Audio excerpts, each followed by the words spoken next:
भगवान आपका वह धन जो धर्म से जुड़ता है, वह पुण्य जो आप करते हैं किसी के निमित्त, वह उस तक निश्चित पहुंचता है। यदि किसी कारण हमारे पूर्वजों की दुर्गति हो गई है तो उनके नाम की भागवत कराने मात्र से उनकी सद्गति हो जाएगी। इस विश्वास से भागवत बार बार आपको कहती हैं कि मैं मोक्षदायिनी हूं, मैं मोक्षदायिनी हूं, मैं केवल मोक्ष देती हूं। यदि कोई जिंदा ना सुन पाया तो मुर्दे के नाम का भी आप सुनवा दोगे तो आपके पूर्वज जो नहीं है इस दुनिया में, यदि वो किसी कारणवश नरक की ओर चले गए हैं या भटक रहे हैं तो उनका उद्धार इस कथा से निश्चित हो जाएगा। अटल सत्य है। जैसे 1000 साल से घर में अंधकार है, एक गुफा में 1000 साल से अंधकार है, और आज जाकर के कोई दिया जला दे तो अंधकार मिटेगा कि नहीं? अब अंधकार कहे साहब हम तो 1000 साल से पड़े हैं और दीपक हमारा क्या करेगा? अरे दीपक जलते ही उस गुफा का अंधकार अपने आप समाप्त हो जाएगा। उसी प्रकार कोई भागवत सुनवा बस दे किसी के नाम से तो उस व्यक्ति का निश्चित तुरंत उद्धार हो जाएगा, जिसके नाम से भागवत का आयोजन किया जा रहा है। 21 पीढ़ी तारने की शक्ति भागवत जी में है। प्रकट काय के लिए होता है? क्यों प्रकट होते हैं भगवान? परित्राणाय साधूनां विनाशाय च दुष्कृतां धर्म संस्थापनार्थाय संभवामि युगे युगे। इस संसार में भगवान प्रकट काय के लिए होते हैं? काय के लिए? जब जब होय धर्म की हानि बाढ़हि असुर अधम अभिमानी। जब जब धर्म की हानि होती है तब तब भगवान प्रकट होकर के धर्म को स्थापित करते हैं। जब जब हानि होती है प्रकट हो जाते हैं भगवान। अभी यशोदा माँ के यहाँ प्रकट भये हैं भगवान। कहाँ प्रकट भये? मथुरा में प्रकट भये, फिर मथुरा से गोकुल चले और गोकुल में उत्सव चल रहा है। नंद के आनंद भयो, सारे ब्रज में खूब हल्ला है। बुढ़ापे में रबड़ी सिरात में लड़ुआ सुलाला भयो है यशोदा के घर। मैया यशोदा बधाई हो, तने बुढ़ापे में रबड़ी सिरात में लड़ुआ सुलाला जायो है। अभी भगवान की बधाई चल ही रही थी कि पूतना मौसी आ गई। पूतना लोक बालघिनी राक्षसी रुधिरासना जिघांसयापहरये स्तनम दत्वापसद्गतिम। पूतना कंस की एक मंत्री मंडल में मंत्री थी पूतना। छोटे छोटे बच्चों को मारने का डिपार्टमेंट इसी का था, मारना, उनका खून पीना। पूतना क्या करती थी? खून पी जाती थी। पूतना बच्चों को खाती थी। आज भगवान श्री कृष्ण को मारने के लिए पूतना मौसी चली। अच्छा, पूतना मारने का तरीका बड़ा गजब चुनती है। जब भगवान श्री कृष्ण को मारने के लिए चली पूतना, तो पूतना ने अपने आंचल में, अपने स्तनों में जहर लगाया। और भगवान कृष्ण अभी 6 दिन के थे, उत्सव चल रहा था कि मैया यशोदा किसी काम में बिजी थी। पूतना ने अपना रूप रंग बदल लिया, बढ़िया सुंदर बन गई। थी राक्षसी, थी कुरूपणी, बड़ी अच्छी बन करके गई है। पूतना के भीतर तो छल कपट भरा है, पर बाहर से बड़ी सुंदर है। और जैसे ही पूतना गई, भगवान कृष्ण ने देखा कौन आया? मौसी आ गई। तुरंत मौसी पूतना को देखकर भगवान ने अपनी आंखें बंद कर ली। भगवान कृष्ण ने अपनी आंखें क्यों बंद कर ली? क्यों बेटा? भगवान ने पूतना मौसी को देखते ही अपनी आंखें बंद कर ली। बताओ क्यों? आप बताओ, आप बताओ। आप नहीं बताओगी क्यों? सास ने मना किया है बताना मत कुछ? हा? पता नहीं किस रूप में नारायण मिल जाए। मैया बताओ, चश्मा वाली मैया। भगवान ने आंखें काहे बंद करनी पूतना को देखकर? दादाजी बताओ। नहीं बताओगे, सब गुस्सा है आज। मैया पीली मैया, पंचायती मैया, आप बताओ, पूतना को देखकर भगवान ने आंखें काहे बंद करी? आप ही बोल दो।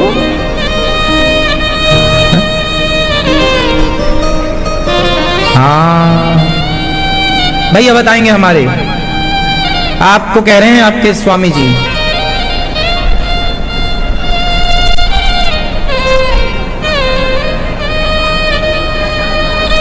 हाँ तो भगवान तो आंखें खोलते तो भी भगवान पहचान तो पहले भी लिए थे कि ये पूतना है, चाहे आंखें खोले या ना खोले उनसे छिपा क्या है। आंखें बंद करने का कारण कुछ और था। आंखें इसलिए बंद कर ली भगवान ने क्योंकि पूतना बड़ी सुंदर बनकर आई है बाहर से, और भीतर क्या भरा है, क्या भरा है, छल कपट। मारना चाहती है ना, पर पिलाना, दूध पिला रही है मां की तरह, व्यवहार कर रही है मां की तरह, पर है हत्यारिन।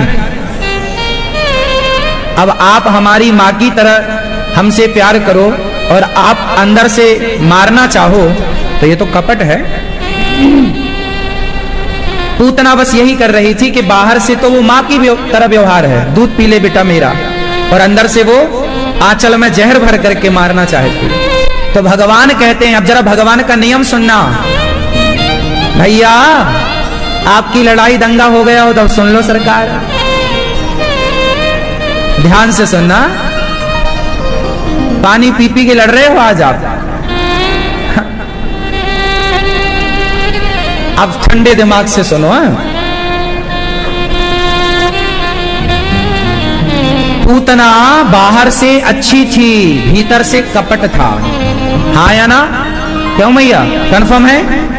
भगवान का नियम है, भगवान कहते हैं जो बाहर से अच्छा है भीतर से अच्छा नहीं है, ऐसों को हम देखना भी पसंद नहीं करते, इसलिए आंखों को बंद कर लिया। भगवान उसे देखते हैं जो भीतर से अच्छा हो। बाहर तुम्हारी गंदगी लगी है तो कोई दिक्कत नहीं है, बाहर की गंदगी तो साफ भी हो सकती है, पर भीतर की गंदगी कौन साफ करेगा? बाहर से गंदा है कोई चलेगा, भीतर से गंदा है कोई नहीं चलेगा। बच्चे छोटे छोटे जो होते हैं ना, ये बाहर से गंदे होते हैं, भीतर से साफ होते हैं। और वही बच्चे जब बड़े हो जाते हैं तो बाहर से तो बिल्कुल साफ रहते हैं परफ्यूम वगैरह लगा के, पर भीतर पूरा फिर गंदगी भरी रहती है, छल कपट ईर्ष्या द्वेष निंदा ना जाने क्या क्या।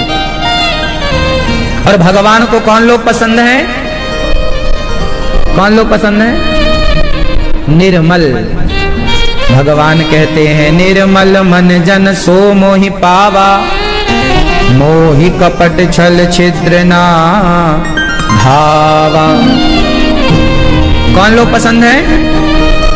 निर्मल। जब तक भगवान के सामने निर्मल होकर नहीं जाओगे तब तक भगवान दर्शन देंगे नहीं। भगवान के मिलने में देर है या आपके निर्मल बनने में देर है? उत्तर आप दो। भगवान के मिलने में देर है या आपके निर्मल बनने में देर है? भैया कहां देर है? हाँ,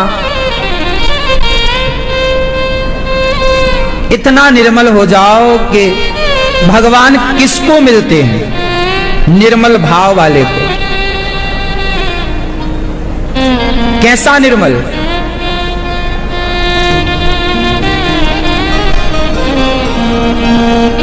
दो बहनें थीं, घटना इसी ब्रजमंडल की। एक का नाम था मंगला, एक का नाम था सुमंगला। मंगला और सुमंगला दोनों सगी बहन थीं। दूर गांव से वृंदावन सब्जी बेचने आती थीं। क्या करने आती थीं? सब्जी बेचने। दोनों सब्जी बेचने आए और प्रेम पूर्वक वृंदावन में सब्जी बेचें और सब्जी बेच करके जाएं। एक दिन क्या हुआ कि उनकी सब्जी जल्दी बिक गई। तो एक जगह कथा हो रही थी, ऐसे ही जैसे यहां कथा हो रही है। तो उनका समय बचा हुआ था तो वो पीछे बैठ गई कथा में, चलो कथा सुनते हैं। अब कथा वो सुनने बैठी तो कथा में गुरुजी कह रहे थे कि यदि भगवान पर विश्वास हो तो भव सागर पार कर लोगे। गुरुजी कथा में कह रहे थे कि भगवान पर विश्वास हो तो भव सागर पार कर लोगे। अब मंगला सुमंगला दोनों कथा सुनती और पीछे बैठ के उन्होंने कहा, अरे बहन, गुरुजी कह रहे हैं कि भगवान पे भरोसा है तो भव सागर पार कर लेंगे। तो एक बात बता, हम यमुना जी रोज पार करते हैं तो केवट भैया को चवन्नी देते हैं, पैसे देते हैं, अपन लोग काहे पैसा खर्च करें। गुरुजी ने कहा है कि जब समुद्र पार कर सकते हैं तो यमुना काहे नहीं पार होगी। तो मंगला ने कहा, बहन, गुरुजी ने ये कहा है कि भगवान पर भरोसा जिसे है तो भगवान के भरोसे पार हो जाता है भव सागर को। मंगला सुमंगला बोली, अच्छा चलो हम भी करेंगे भरोसा। हे प्रभु, अब हम आपके भरोसे हैं। अब दोनों ने, बेचारी इतनी भोली थी कि वो ये भी नहीं जानती थी कि भरोसा क्या होता है, वो ये भी नहीं जानती थी कि भगवान क्या होते हैं। कभी सत्संग नहीं किया, आज पहली बार सत्संग किया और गुरु ने कहा कि भगवान के नाम पर इतना बल है कि भव सागर पार हो जाओगे। गुरुजी ने कहा, जो राधे श्याम बोलेगा वो भव सागर पार हो जाएगा। तो मंगला सुमंगला बोली, चलो अपन भी जपते हैं राधे श्याम राधे श्याम। यदि राधे श्याम बोलने से भव सागर पार हो सकते हैं तो यमुना जी क्यों नहीं। अब मंगला सुमंगला चली दोनों और यमुना के किनारे पहुंचती वो यहां से रटती गई, राधे श्याम राधे श्याम राधे श्याम। और भैया वो दोनों राधे श्याम जपती गई और यमुना जी के जल में पांव रखा, वो वचन पर विश्वास कर लिया। गुरु जी ने कहा है कि यदि विश्वास है तो डूबोगी नहीं। उन लोगों ने कहा, राधे श्याम राधे श्याम राधे श्याम राधे श्याम राधे श्याम। और वो सच्ची यमुना पार कर गई चल करके दोनों बहन। और जब पार हो गई तो नाचने लग गई, लो भैया अपने पैसे बच गए। अब तो रोज सब्जी बेचने आवे और रोज वो राधे श्याम बोले तो इस पार, राधे श्याम बोले तो उस पार। बड़ा आनंद हो गया दोनों खूब। अब तो दोनों राधे श्याम, बेचारी सब्जी खेत से तोड़े तो राधे श्याम बोले, रोटी बनाए तो राधे श्याम बोले। और बस वो कोई पढ़ी लिखी नहीं थी, कुछ जानती नहीं थी, सिर्फ राधे श्याम सुना पहली बार और उसी पर पूर्ण भरोसा किया, वो यमुना पार होने लग गई। एक दिन मंगला सुमंगला दोनों सब्जी बेच करके यमुना के किनारे बैठी और रोज अचार रोटी लेकर आती थी घर से कि अपन वहीं खा लिया करेंगे।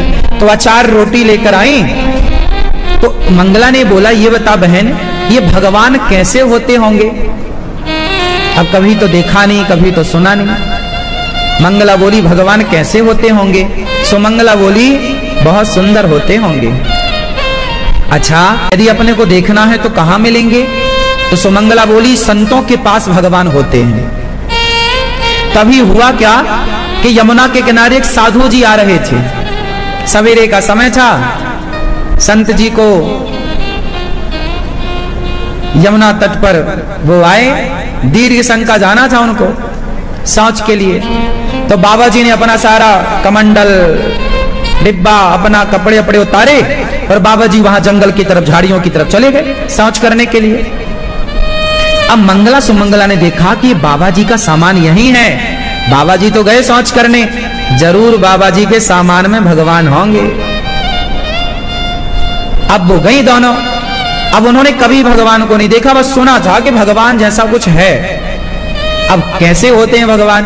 अब बाबा जी का झोला था, झोला के पास गई और झोला के पास जब गई तो पूरा सामान निकाला। तो बाबा जी के झोले में क्या था, माला, चंदन, लंगोटी, एक छोटा सा स्टील का डिब्बा था।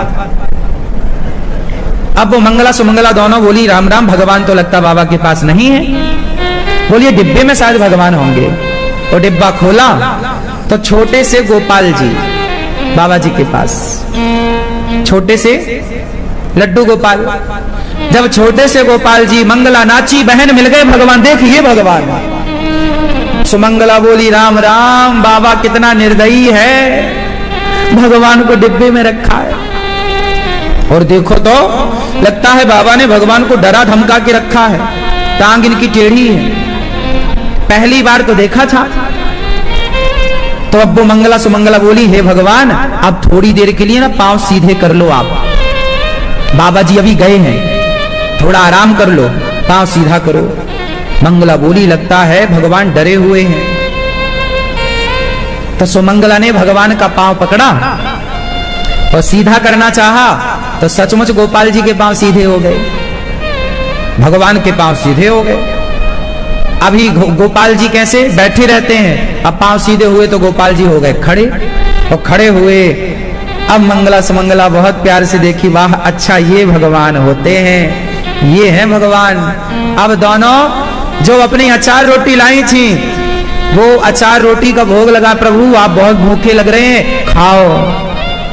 भगवान मंगला सुमंगला के हाथ से भोजन करवे लग गए। तब तक बाबा जी आए, और बाबा ने देखा कि हमारे कमंडल के पास, सामान के पास कोई दो महिला। अब बाबा तो बाबा ने वहीं से गर्जना भरी, अब मंगला सुमंगला भागी, भागो भागो भागो, बाबा पकड़ेंगे, बहुत मारेंगे। तो भगवान जी को वहीं छोड़ आगे, बाबा जी के भगवान छोड़ के भागी। अब बाबा जी आए, नहा धो करके देखा सामान बिखरा पड़ा, सामान तो ठीक ठाक था, भगवान खड़े, भगवान खड़े थे दोनों पांव से। साधु जी बोले हे प्रभु, ये आपके पांव सीधे कैसे हो गए, अब तो डिब्बे में समा ही नहीं रहे हैं भगवान, बड़े हो गए ना। तब तक दूर से मंगला बोली बाबा, भगवान को इतने डरा धमका के कायकू रखे, तेरे डरन के मारे वाने टांग टेढ़ी कर रखी थी, मैंने सीधी करी वाकी टांग। अब जब मंगला ने आवाज लगाई कि मैंने सीधी करी, तो बाबा जी बोले हे भगवान, मैं सालों साल आपकी सेवा करता रहा, मेरे हाथ से तो कभी आपकी टांग सीधी ना भई, और ये ग्वारिन ने कौन सो जादू करो कि आपकी टांग सीधी है गई। अब तो साधु जी वो ग्वारिन के चरणों की धूल में लोटवे लग गए कि तुम कोई सामान्य भगत ना आए।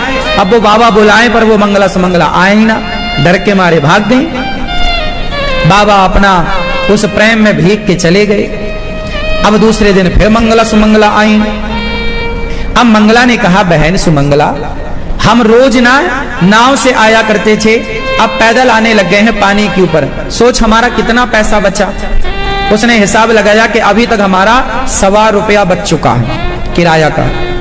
तो सुमंगला बोली बहन एक काम क्यों ना करें, जिन गुरुजी की कृपा से हमारे पैसे बचे हैं उन गुरुजी को बुलाएं, दान दक्षिणा दें, उनकी सेवा करें।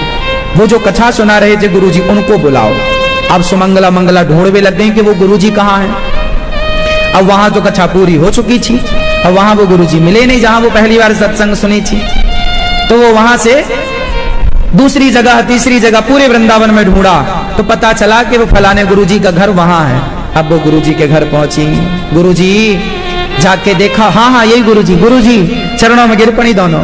गुरुजी कल आप सुबह 10 बजे हमारे घर प्रसादी पाने आइएगा, हम निमंत्रण कर रहे हैं आपका। गुरुजी बोले ठीक है कल आएंगे आपके घर। अब मंगला सुमंगला गुरुजी के लिए धोती गमछा कुर्ता सब सामान खरीदने लग गई, गुरुजी के लिए शॉपिंग करने लग गई।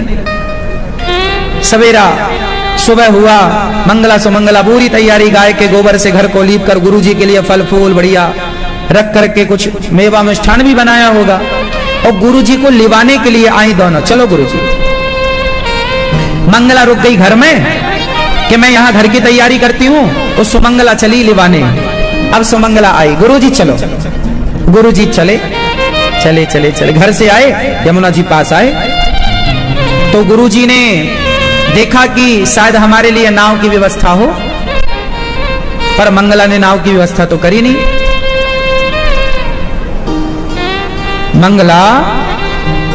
सुमंगला ने नाव की व्यवस्था नहीं करी, क्योंकि वो तो रोज यूं ही चल के पार होती, रोज बोले राधे श्याम राधे श्याम राधे श्याम, तो पार हो जाए। उसको लगा कि जब हमारे गुरुजी के कहने से हम पार होते हैं तो हमारे गुरुजी तो सहज में ही पार हो जाएंगे, पर उसे क्या पता था कि गुरुजी नहीं पार होंगे।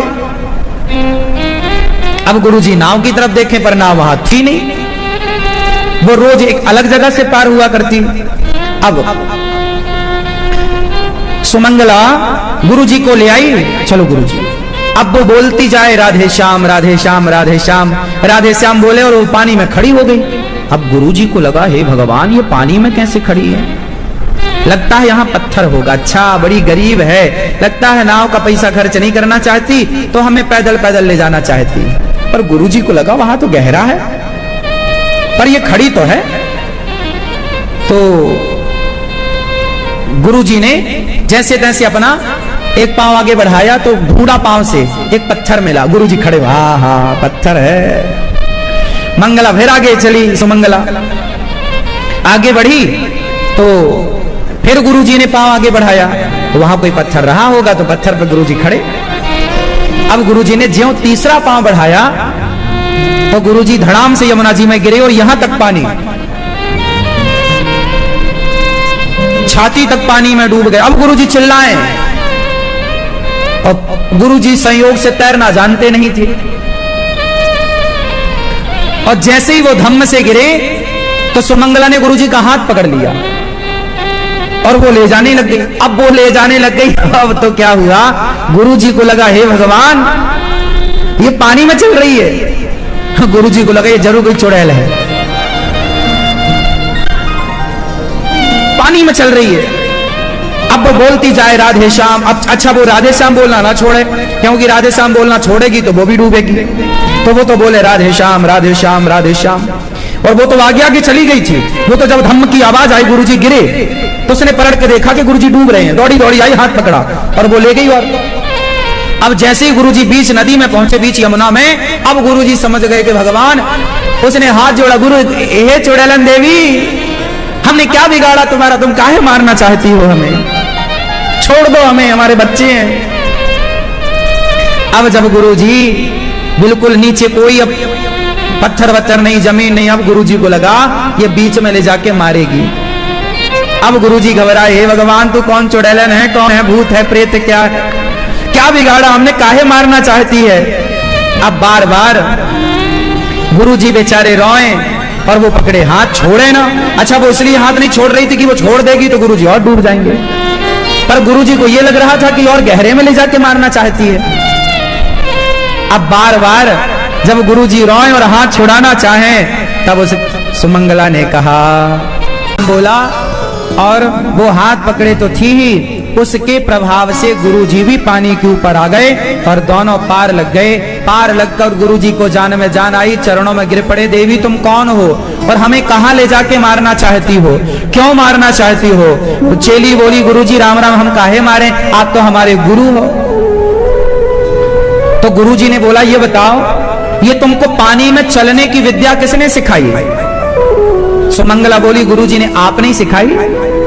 बोले हमने सिखाई और हमें नहीं पता, कैसे। बोले आपने कथा में बोला था ना कि भगवान का नाम राधे श्याम बोलने वाला भवसागर पार हो सकता है। तो मैंने कहा गुरुजी कि राधे श्याम बोलने से भवसागर पार कोई हो सकता है तो यमुना पार क्यों नहीं हो सकता। और मैंने होना चाहा तो मैं हो गई, मुझे आपके वचनों पर विश्वास हो गया। गुरुजी चरणों में गिर पड़े, मैं तेरा गुरु नहीं, तू मेरी गुरु है। मैंने केवल बताया। देखो एक होता है रट्टू तोता, ज्ञान का फल तब मिलेगा जब ज्ञान पर उस बात पर विश्वास किया जाए। आज लोगों को फल क्यों नहीं मिल रहा है, क्योंकि विश्वास तनिक भी नहीं है। मंत्र जपते तो हैं पर विश्वास नहीं है। यदि विश्वास होता अपने भगवान में तो तुम्हें 17 भगवानों की भी जरूरत ना पड़ती। तुम्हें अपने इष्ट पर भरोसा नहीं है, तुम्हें अपने मंत्र पर भरोसा नहीं है, तुम्हें अपने गुरु पर भरोसा नहीं है, इसलिए तुम्हें दर दर की ठोकर खानी पड़ती है। यदि अपने इष्ट पर भरोसा हो तो आपके इष्ट, हनुमान जी ने राम के सिवा बताओ किसे भगवान माना। भगवान जैसे आप लोग ना कहीं भी जाते हो ये भगवान वो भगवान, ना, ये सही नहीं है। आप ना बहुत सारे भगवानों की पूजा करते हो। कितने भगवान होते हैं, कितने भगवान होते हैं बताओ। आप बताओ क्या नाम है एक का?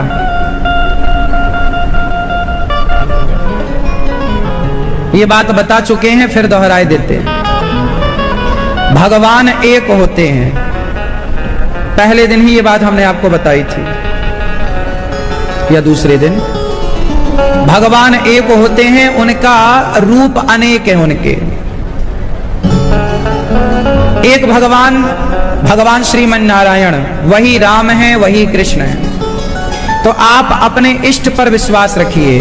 हमारे इष्ट हैं भगवान श्रीमन नारायण, वही हमारे राम हैं, वही कृष्ण हैं। हमें जो कहना है हम अपने इष्ट से कहेंगे।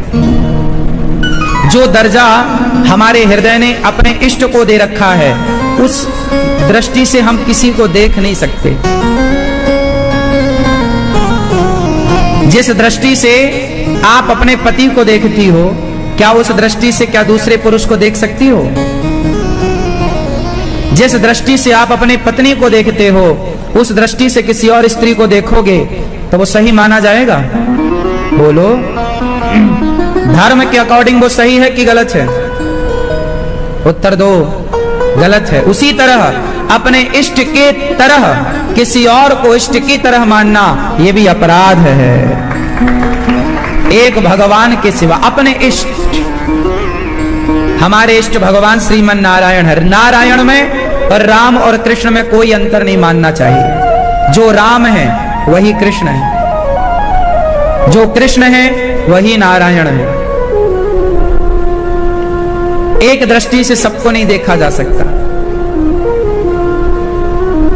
जिस दृष्टि से आप भाई को देखेंगे ना, उस दृष्टि से पिता को नहीं देखेंगे। जिस दृष्टि को से पिता को देखेंगी, उस दृष्टि से पति को नहीं देखेंगी। मतलब सबको देखने की दृष्टि अलग अलग है। हाँ या ना? एक ही है कि अलग अलग है भैया? जिस दृष्टि से माँ को देखते हो, क्या उसी दृष्टि से पत्नी को देखते हो? जिस दृष्टि से पत्नी को देखते हो, क्या उसी दृष्टि से बहन को देखते हो? नहीं। सबको देखने का दृष्टिकोण अलग अलग है। उसी तरह अपने इष्ट को देखने का दृष्टिकोण अलग रखो और अपने इष्ट के अतिरिक्त बाकी को देखने का दृष्टिकोण अलग रखो। वो अलग कैसे होगा वो मैं आपको समझाता हूं। जैसे मैं भगवान श्रीमन नारायण का दास हूं, राम का कृष्ण का दास हूं। मैं अपना इष्ट अपने कृष्ण को मानता हूं, अपने राम को अपना इष्ट मानता हूं। अब मैं शिव जी के मंदिर जाऊं तो मैं शिव जी से, भगवान शिव से यही कहूं कि हे भोलेनाथ, जो मेरे इष्ट है ना, उनके चरणों में मेरा प्रेम दिनों दिन बढ़े, ऐसा आशीर्वाद आप मुझे दो, ऐसी कृपा आप मुझ पर करो। हे भोलेनाथ, आप शक्ति के सागर हैं, करुणा के सागर हैं, आप परम भक्त हैं। जैसी भक्ति आपके अंदर है, भक्ति की एक बूंद आप मुझे भी प्रदान कीजिए। मेरे इष्ट के चरणों में मेरा प्रेम दिनों दिन बढ़े, ऐसा भगवान शिव के मंदिर जाकर शिव जी से अपने इष्ट के लिए मांगना चाहिए। जैसे माताएं किसी के भी मंदिर जाएंगी तो मांगेंगी अपने बेटे के लिए, मेरे बेटे को ये दे दो भगवान, मेरे बेटे को ये दे दो भगवान, मेरा बेटा सुखी रहे भगवान। कहीं जाएंगी पर मांगना एक के लिए है। उसी तरह गणेश जी के मंदिर जाओ तो अपने इष्ट के प्रति, तुलसीदास जी ने रामचरितमानस लिखी, बोलो हाँ या ना? तो रामचरितमानस में किसका गुणगान गाया तुलसीदास जी ने? भाई आप बताओ, नहीं पता आपको? नहीं। क्यों बेटा? रामचरितमानस में तुलसीदास जी ने किसका गुणगान गाया? किसका? हाँ, भगवान राम का। आप रामचरितमानस के बारे में कभी सुना नहीं आपने? नहीं। भारत में रहते हो?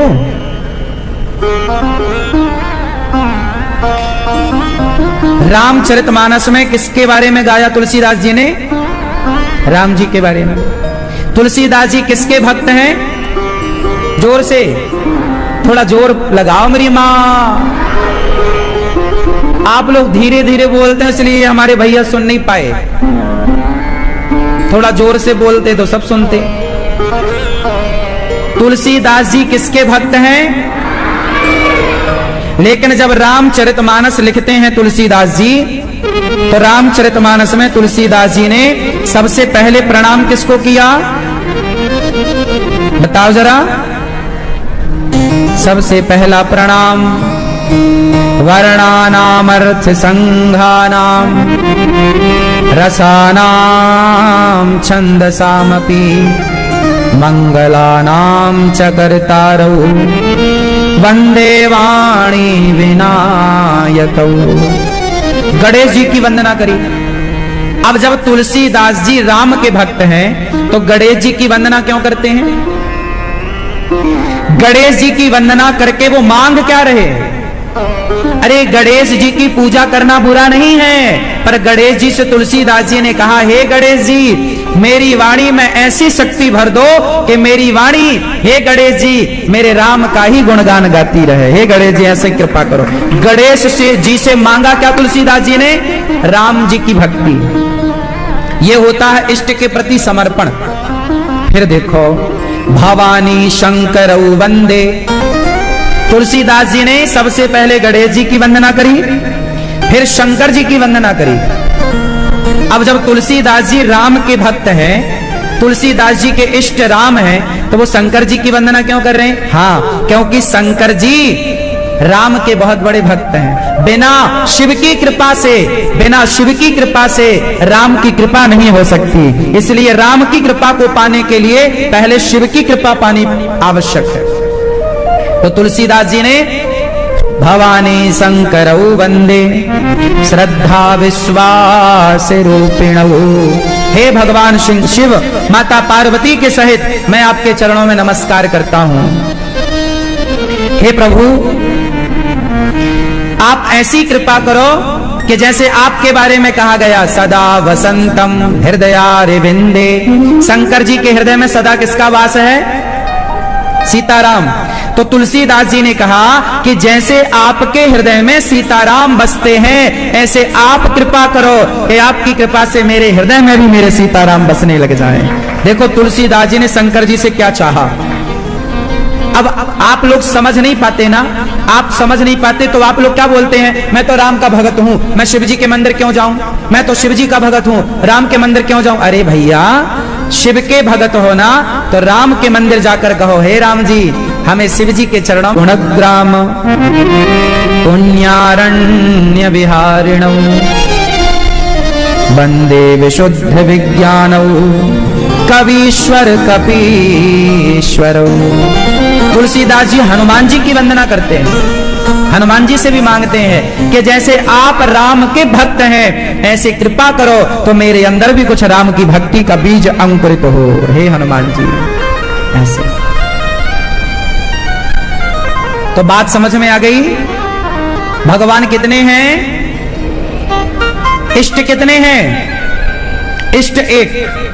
आप कोई राम को अपना इष्ट मानता है तो कोई कृष्ण को। और सुनो, जो राम को इष्ट मानता है तो राम का, जो राम को अपना इष्ट मानता है तो राम से कृष्ण अलग नहीं है, और जो कृष्ण को इष्ट मानता है तो कृष्ण से राम अलग नहीं है, और जो राम कृष्ण को इष्ट मानता है उनसे विष्णु और नारायण अलग नहीं है, जो राम को इष्ट मानता है उनसे नरसिंह भगवान अलग नहीं है, जो नरसिंह को इष्ट मानता है उनसे राम और कृष्ण अलग नहीं है, और जो शंकर जी को इष्ट मानता है, आप भगवान विष्णु को, राम कृष्ण को इष्ट मानते हैं, तो शंकर जी के मंदिर जाके कहो कि हे भोलेनाथ हमें हमारे इष्ट के चरणों में प्रेम दीजिए।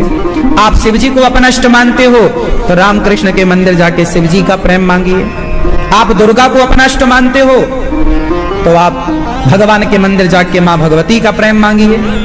आप गणेश जी को इष्ट मानते हो तो आप मंदिरों में जाके अपने इष्ट का प्रेम मांगिए। आप सूर्य भगवान को अपना इष्ट मानते हो, आप 5 लोगों को ही अपना इष्ट मान सकते हो, छठवें को नहीं। कितने लोगों को आप अपना इष्ट मान सकते हो? उत्तर दो। 5। 5 ही हमारे इष्ट हो। 5 में भी 5 में 1। 5 लोग खड़े हैं और आपको विवाह करना है तो 5 में से 1 से ही ना विवाह करोगे, 5 से तो नहीं होगा। तो आप 5 की उपासना कर सकते हैं। 5 में कौन कौन, जरा गिन लो, आप काम आएगा। पहले भगवान विष्णु, जिन्हें आप चाहे नारायण कहो, राम कहो, कृष्ण कहो, चाहे जगन्नाथ जी कहो, द्वारिकाधीश जी कहो, बद्रीनाथ जी कहो, तो पहले भगवान श्रीमन नारायण विष्णु। दूसरा, अभी पूछूंगा मैं आप सबसे, आप चाहे सुनो मत सुनो, पूछेंगे तो बताना। पहले हमारे भगवान श्रीमन नारायण, दूसरे भगवान शिव। या तो आप भगवान नारायण को अपना इष्ट मान लें, या तो भगवान शिव को। शिव को बोला तो हनुमान जी भी आ गए, शिव का ही अवतार हनुमान जी। शिव मतलब द्वादश ज्योतिर्लिंग, शिव शंकर। तीसरा सूर्य भगवान, चौथे गणेश जी, और पांचवी दुर्गा मैया। दुर्गा कह दिया तो जितनी शक्ति पीठे हैं, जितनी, चाहे दुर्गा में चाहे काली माँ हो, शारदा माँ हो, कामाख्या माँ हो, ज्वाला माँ हो, केला माँ हो, जितनी भारत की देवियां हैं, जो आपके इष्ट देवियां हैं, सब कुछ इस 5 में आ गई। तो ये 5 में ही आपके इष्ट होने चाहिए, छठवा कोई इष्ट नहीं हो सकता। ग्राम देवता अलग होते हैं, ग्राम देवता अलग होते हैं, स्थान देवता अलग होते हैं, इष्ट अलग होते हैं, देवता अलग होते हैं, भगवान अलग होते हैं। ये सब जानकारी ना होने के कारण आप सनातनी लोग बड़े कंफ्यूज होते हैं। आपको लगता है हिंदू धर्म में इतने सारे भगवान हैं, इतने सारे भगवान नहीं है, भगवान एक है। जैसे हाथ एक है, लेकिन एक हाथ में उंगलियां 5 हैं, उसी तरह ईश्वर एक है, उस एक परमात्मा के 5 स्वरूप हैं, जिसे पंचदेव कहते हैं, जो मैंने अभी नाम बताए। इन 5 में किसी एक को, जिनसे आपका प्रेम हो, आप उन्हें अपना इष्ट कह सकते हैं। इष्ट कौन देता है? अच्छा, यहां एक बात और बता दूं, इष्ट अपने मन से नहीं बनाया जाता। आप सोचो कि मैं राम को अपना इष्ट मान लूं, मैं शंकर जी को अपना इष्ट मान लूं, मैं दुर्गा जी को अपना इष्ट मान, ना, मन से नहीं होता। फिर इष्ट कौन देता है? इष्ट जो होते हैं, देखो, एक तो होते हैं आपके कुल देवता। ये जो कुल देवता होते हैं ना, ये आपके बाप दादों से प्राप्त होते हैं कुल देवता, वो परंपरागत चलते हैं। फिर होती हैं कुल देवियां, वो कुल देवियां भी बाप दादों से चली आती हैं। जो बाप दादों की कुल देवियां हैं वही आपकी माननी पड़ेंगी, जो आपके बाप दादों के कुल देवता हैं वही आपके कहलाएंगे। तो कुल देवता कुल देवियां तो परंपरागत चलती हैं, पर इष्ट कैसे होते हैं? कौन देता है इष्ट? कुल देवता तो पिता देता है, माता पिता ने बताया कि बेटा तुम्हारे कुल देवता ये हैं, हमारे बाद तुम इनकी पूजा करना। तो आप लोगों के कुल देवताओं की पूजा कैसी होती है? साल में एक बार होती है ना। आप लोग देसी घी की पूड़ियां बनाते हैं, गुड़ और नारियल का प्रसाद चढ़ाते हैं, और फिर वो प्रसाद वहां परिवार के लोग पाते हैं। ऐसे हमारे यहाँ की परंपरा है, आपके यहाँ की कुछ भिन्न हो सकती है। आपके यहाँ कुल देवताओं की पूजा होती है साल में 1 बार कि 4 बार? साल में एक कुल देवताओं की पूजा, साल में पूजा तो हमेशा हो सकती है, पर जो बड़ी पूजा विशेष होती है वो कुल देवताओं की साल में 1 बार होती है। कुल देवियों की पूजा भी 1 बार। उस देवी की पूजा में हम लोग सवा का प्रसाद चढ़ता है। सवाया क्या चढ़ता है? सवाया प्रसाद चढ़ता है। 1.25 किलो, सवा रहेगा, 5.25 किलो, 10 किलो, 20 किलो, 1.25 किलो, है ना, ऐसा। फिर वो प्रसाद परिवार के लोग ही पाते हैं, दूसरा कोई नहीं पाता, जो कुल देवताओं का प्रसाद होता। आप लोगों के यहाँ ऐसी मान्यता परंपरा है या नहीं? किस किस क्या है कुल देवताओं वाली परंपरा है? आपके यहाँ भी देसी घी की पूड़ी का भोग लगता होगा? नहीं लगता? काय का लगता है? आपके कुल देवता हैं, काय का भोग लगता है उनको? हैं? करते नहीं है? काहे नहीं करते? अरे श्राद्ध तो पितरों का होता है साहब, श्राद्ध अलग विषय। श्राद्ध तुम्हारे पितरों का है, माता पिता परदादा परदादी श्राद्ध होता है। कुल देवता अलग होते हैं, कुल परंपरा। हमारे कुल देवता श्री बाबा साहब भगवान राम हैं। हमारे कुल देवता बाबा साहब भगवान श्री राम।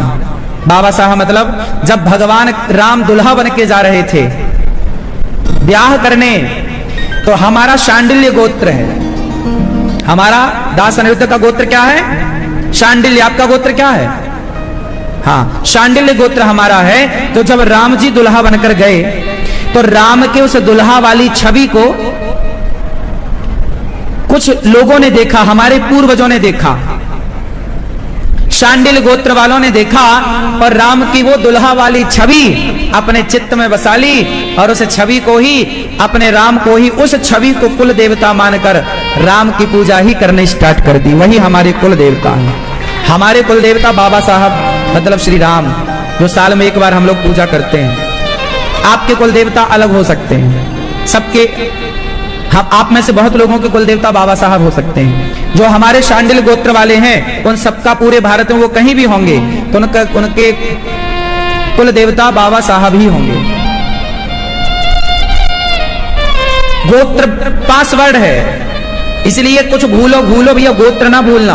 आपका गोत्र क्या है? हाँ, वंशल। आप अपना गोत्र, आपके गोत्र के ऋषि कौन है ये याद रखिएगा और ये गोत्र परंपरा अपने बच्चों को जरूर बताइएगा। अपने देखो, तुम लोग ना अपने बच्चों को क्या देते हो? बेटा संपत्ति ले जा, बेटा ये सोना चांदी बांट ले। अरे ये भी तो बताओ कि बेटा ये तुम्हारे कुल देवता हैं, इनकी पूजा करना बेटा, पूजा ऐसे करना है इनकी, साल में एक बार ही तो करना होता। चलो,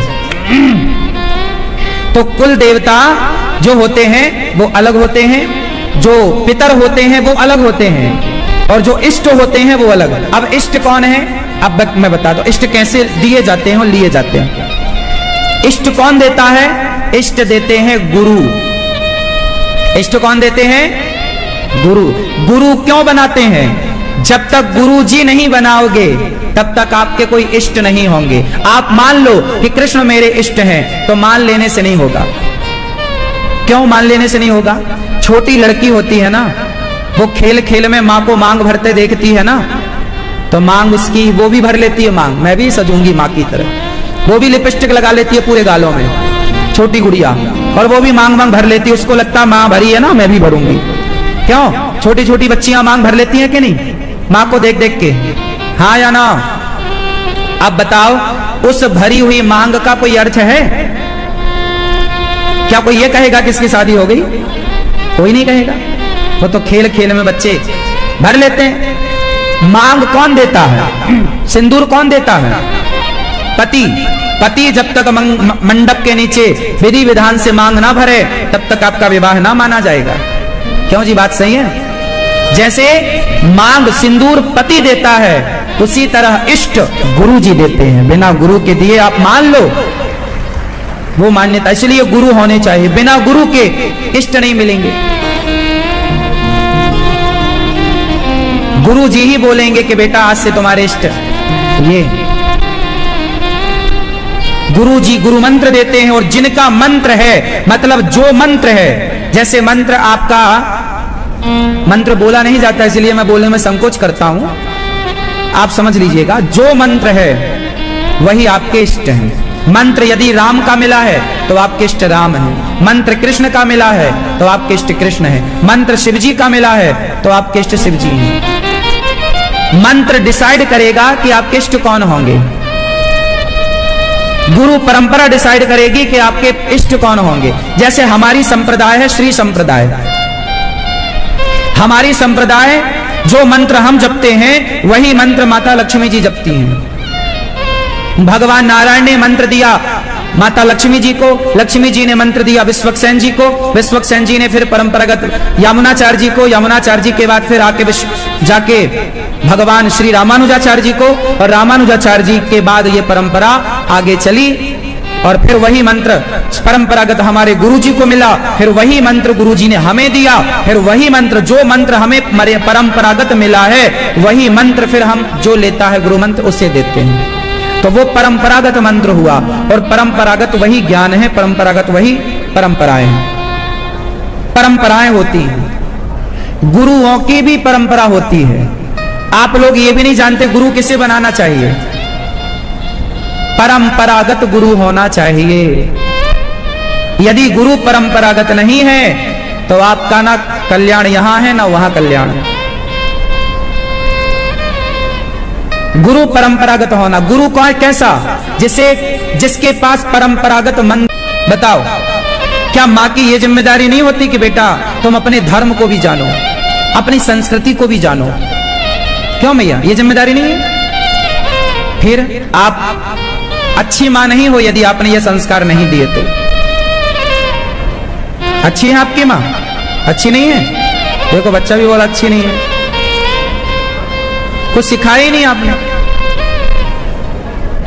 बेटा आप दुनिया को खूब जानो, साइंस को समझो, सैटेलाइट को जानो, सारा दुनिया का जीके जानो, सारा ज्ञान जानो, लेकिन अपने धर्म को भी जानो।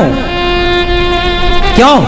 पूरा खगोल जानो, पूरा स्काई जानो, सब कुछ जान लो, क्या बुरा ये साहब? हम अंतरिक्ष जाने, हम आकाश जाने, हम तारे जाने, गैलेक्सी जाने, सब जानो ना, सारे वैज्ञानिकों को जाने, सारे सब विषय जानो, लेकिन सब जानने के साथ अपने धर्म को भी जानो कि हम कौन हैं, हमारा अस्तित्व कहां से है, हमारे राम कौन है, राम को भगवान क्यों कहा जाता है। जान लो बेटा, आपके बहुत भले की बात कह रहा हूं, काम आएगा।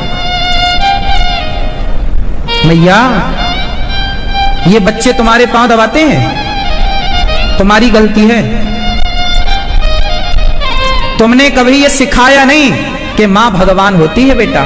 राम के बारे में सिखाया होता कि राम रोज सवेरे प्रातः काल उठ के रघुनाथा, मात पिता गुरु ना वही माथा। राम जी सवेरे जागते हैं और जागकर सबसे पहले अपनी माता और पिता को प्रणाम करते हैं। ये संस्कार कहां से लाओगी? तब लाओगी जब रामचरितमानस पढ़ोगी, पढ़ाओगी, घर का माहौल कुछ राममय हो, कुछ कृष्णमय हो, कुछ तो हो मेरी मां। वरना हमारा क्या, हम तो अब कह के चले जाएंगे, आप भी अभी आज चली जाओगी या कल चली जाओगी, आप अपने रास्ते, हम अपने रास्ते, हमें क्या करना? क्यों भैया, हमें क्या करना? ये तो आप सबकी जिम्मेदारी है कि आप सब अपने धर्म के बारे में अपने बच्चों को पढ़ाएं, सिखाएं। गीता पढ़ाओ बेटा, गीता जानते हो? नहीं? किसने सुनाई थी गीता? हैं? ये भैया ने सुनाई थी। आप जानते हैं गीता किसने सुनाई थी? किसने, किसको सुनाई थी? ठीक है, कहां सुनाई थी? हाँ हाँ हाँ, जगह प्लेस क्या था, जगह क्या थी? हाँ आपने ठीक बोला, बोलो, गलत बोल रही हो आप बोलो। हाँ कुरुक्षेत्र, कहां सुनाई वो प्लेस, जगह पूछ रहे हैं हम, कहां सुनाई? कुरुक्षेत्र में, महाभारत के भीष्म पर्व से ये सब हमें ज्ञान प्राप्त होता है।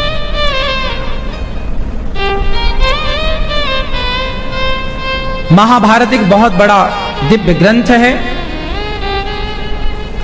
जिस महाभारत का एक हिस्सा भगवद गीता है। महाभारत से ही 700 श्लोक निकाले गए जो भगवान ने अर्जुन को कहा, वो गीता है। अब गीता में जो लिखा है वो बातें यदि ये बच्चों को समझ में जरा आ जाए तो इन बच्चों का भविष्य और बेहतर हो जाएगा। तरक्की तो करेंगे पर संस्कार को लेकर करें। मेरी माँ, मेरा दर्द क्या है वो आप जरा समझो। मेरा दर्द ये है कि आजकल की पीढ़ी जो है वो, आप डॉक्टर बनिए, एडवोकेट, इंजीनियर बनिए, पायलट बनिए, परंतु वो सब कुछ बनने के पहले एक अच्छा इंसान बनिए। यदि एक डॉक्टर अच्छा इंसान, एक अच्छा डॉक्टर होने के पहले यदि वो एक अच्छा इंसान है, एक इंजीनियर होने के पहले वो एक पहले अच्छा इंसान है, एक एडवोकेट होने के पहले एक वो अच्छा इंसान, यदि एक अच्छा इंसान जो सत्यनिष्ठ है, धर्म को जानता है। अब बताओ, एडवोकेट ये केस लड़ते हैं, कई बार एडवोकेट को, वकील को ये पता होता है कि इस आदमी ने बलात्कार किया है, फिर भी उस बलात्कारी को वो जिताना चाहते हैं। जिस लड़की के साथ बलात्कार हुआ है उसको वो गलत सिद्ध करना चाहते हैं अपनी पढ़ाई से, क्योंकि वो उसका क्लाइंट है, वो पैसा दे रहा है, तो जो पैसा देगा वो उसे जिताएगा।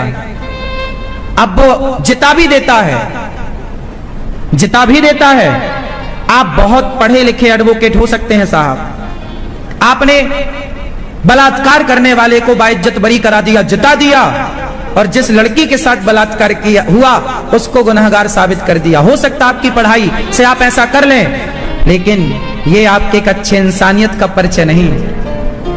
यदि उस माँ ने एडवोकेट बनाने के पहले उस माँ ने अपने बेटे को एक अच्छा इंसान बनाया होता, एक धर्म का ज्ञान दिया होता, और फिर वो एक अच्छा बनता वकील, एडवोकेट, तो वो कभी गलत को ना जिताता, वो सदा सत्य का साथ देता, सत्य को जिताता। सत्य को देखो, पैसा कमाना है साहब, पर गलत को जिताकर पैसा कमाए कि सही को जिताकर कमाए।